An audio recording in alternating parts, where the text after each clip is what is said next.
morning. Good morning.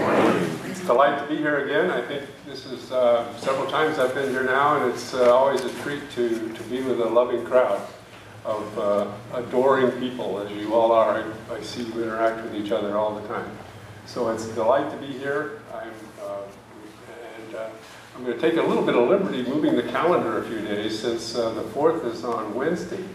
I'm going to kind of glom onto this opportunity to preach a 4th of July sermon, which is one of my favorite things to do. Let me begin by giving you just a really, really broad overview. These numbers are a couple years old, so they may be probably higher in what category, various categories are not. But as of about 2-3 years ago, there were 170 million atheists in the world. There are 400 million Hindus. There are 700 million Buddhists. There are 900 million Muslims. There are 900 million Christians. And there are about 13 million Jews. So here we have, right in the beginning, a quandary.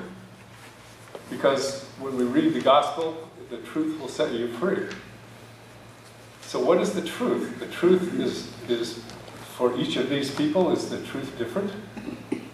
I suspect it is.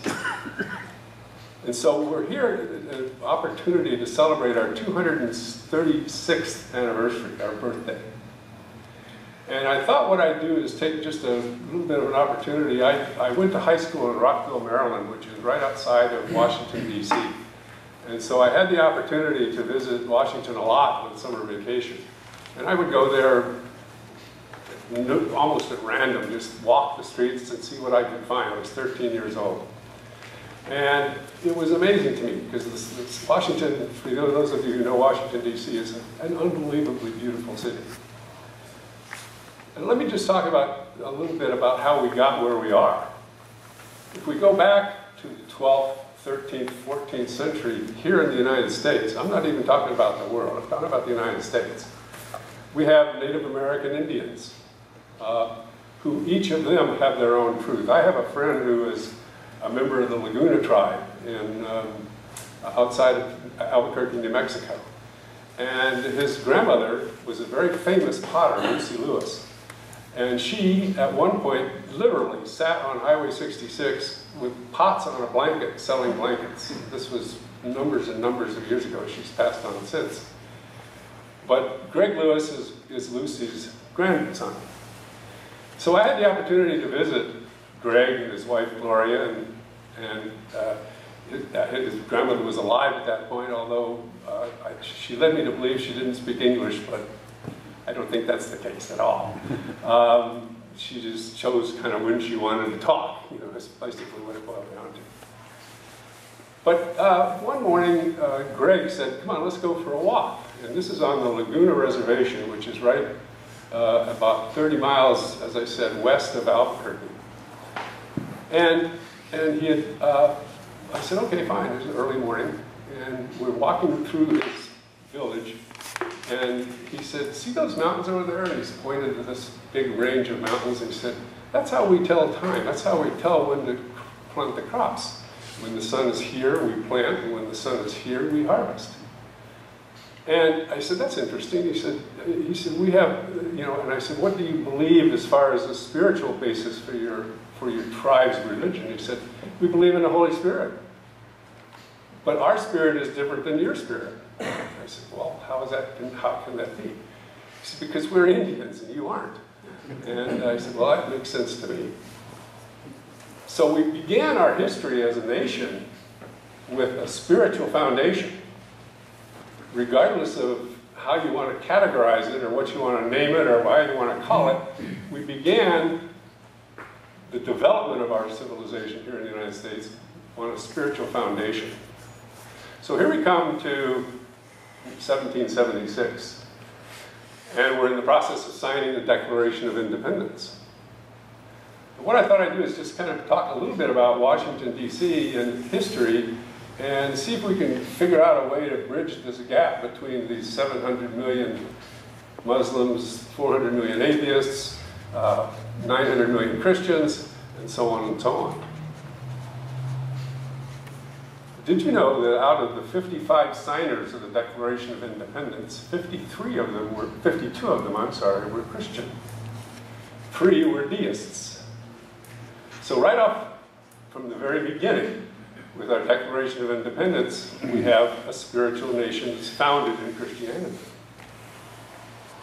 Now, if you look around Washington, D.C., you'll see some interesting things about it. One of the designers of the city, Charles Pierre Lafont, designed the city as a gift to the United States from France. And if you've been on the mall, how many of you have been on the mall? Good. Well, think of the mall as the Congress at one end, the Lincoln Memorial at the other end, and that's the length of the cross. The width of the cross is the White House on one end and Jefferson's Memorial on the other end. So the actual city of Washington, D.C. was designed as a spiritual lesson. And here is a city that is defined by its Christianity. Now you walk around Washington a little bit and you come to the Supreme Court, which has been in the news recently, and you look up at the top of the Supreme Court, and that's exactly why I picked the gospel for the day. On top of the Supreme Court it says, "You shall know the truth, and the truth shall set you free." So my question then to bring to the group this morning is, what's truth and what's free? And on what basis are we establishing those landmarks in our way of thinking? One of my heroes from early American history is Ralph Waldo Emerson. And Ralph Waldo Emerson was an author. He was born in 1803, and he reached the notoriety of his acclaim in the 1840s, 1850s, 1860s. He was an author. Obviously, he was a lecturer. And his definition of truth was what he called self-reliance. In other words, self-reliance is that thing that we all know innately. And Ralph Waldo Emerson said that this is the same, if you will, as intuition. And intuition is a gift from God at birth. We all have it. How we use it is our challenge. So we have the idea that truth is self-reliance. So within the concept of truth, it's the ability to be self-reliant. He said, if I can imagine myself with godly qualities and know that deep within me there's qualities that are shared by everyone else in this room, that, my friend, is genius, he called it. So if we can come together with some sense of what we're here for, who we are, then in fact we demonstrate, in my mind, a truth. Now, the truth can be different, as I said, from all those different people. Now let's just look at the United States. Let's narrow it in a little bit and just come back down to the United States. There are a recent poll, this was based on the survey in 2000, conglomerate, because there's, I don't even know how many Protestant denominations there are, but by definition, they're all Christian in nature. And if you poll everyone in the United States, you come up with 80% of the nation is Christian. 15% of the nation is non-believers, and 5% is all the others. I don't mean it to say offhandedly that there's the others. I mean, they're very serious religions. Muslim, Hinduism, Taoism, Buddhism, and so on. But if we start with the premise that this nation was founded on a Christian set of principles, and we believe that this truth is something that we can transcend in the form of our own government and our own Supreme Court, then it's real.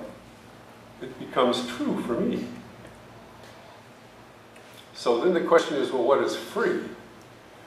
Mary Baker Eddy, who founded Christian Science, said, whatever enslaves man is opposed to divine freedom. So in her way, she said, no matter what it is, if it enslaves you, then then that power, whatever it is opposed to divine freedom. So our divine freedom is something that's given to us as a mechanism for us to express our understanding of how things are in the world. Now, the Indians, of course, have different beliefs, different traditions, as do the Muslims. I had an opportunity to study with a guru for about a year. That was an interesting experience. I had an opportunity to study with a Jungian analyst, a participant in the Carl Jung philosophy, which is very God-centered, I might add. So I've had the opportunity to spend some time with the Indians has been very important to me. One of the medicine men that I met, this is Greg's uncle, in fact his name is Uncle Paul, and he was a medicine man, and he showed me a cane that had been passed down from Lincoln to the tribes. So he was the medicine man of the tribe. But in talking to him, you got a sense that he was seeing the bigger picture, seeing the bigger vision. That in fact, we all are one. And that's the premise for the Indian, Native American religion, is that we are all one. So we go down the path then towards where we are today. There's a lot of discussion about whether the United States is a Christian religion. And I would offer to you that just the knowledge of how it's been embedded into our history makes it an unassailable fact that we are a Christian nation. So when we have Christianity as our foundation, and we have the Lord our God as our benefactor from the Psalm 33, then in fact that's a definition of who we are and where we're going and how we believe. So regardless of where we see we're going, I think we have to lock firmly on the notion that this is a Christian religion, this is a Christian nation. And sure, there's room for Jews, there's room for Buddhists, there's room for Muslims, there's room for everybody. That's the point. So I want to just finish by saying, Gettysburg, in the Gettysburg Address, this is the most famous speech in the world, 148 words. I mean, that's eloquence in my opinion. I'm over 148 words, but he said, as part of the Gettysburg Address, he says, "This nation, under God, shall receive a new birth of freedom." So my point in finality is that under God, we have a new birth, always a new birth, a new opportunity to express our freedom and our religion. And that's what makes this a great company. What makes it a great country. So, happy birthday, United States. Thank you for being here. Thank you for giving me the opportunity to be here. And I also want to conclude just real quickly, just in case we forget. I know there's a common prayer section.